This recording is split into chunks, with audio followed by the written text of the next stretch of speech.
In this video, I'm just going to add a couple more details to the parallelogram. So we can read through this little page of notes here.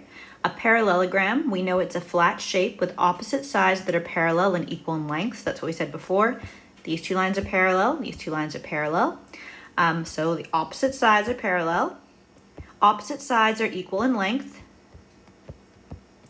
Opposite angles are equal. So this is something I didn't mention in the last video, but might come up in your IXL practice. Because the lines are equal in length and and are parallel, that means these opposite angles are equal. So A is the same as A, B is the same as B. So if they give you the angle for this B here, you can immediately know it's exactly the same there.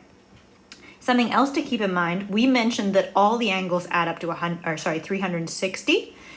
A plus B adds up to 180, which means they're supplementary angles. This is some vocabulary you'll see later on. So this angle plus this angle equals 180, this one plus this one plus this one, etc. In this image, we see a parallelogram with its angles filled in. So this just really drives home what we were just saying, that angle D is equal to angle B, angle A is equal to angle C.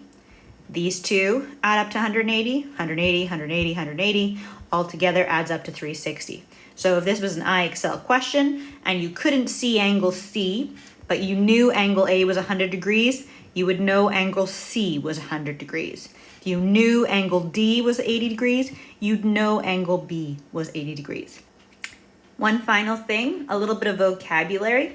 The name for two angles that are the same is congruent angles. So D is congruent to B, it's the same, and A is congruent to C, it's the same. So just some vocabulary for you there. Congruent, they're the same. Supplementary means they add to 180. So C and B are supplementary, and C and D are supplementary. A and D are supplementary, A and B. Okay, good luck.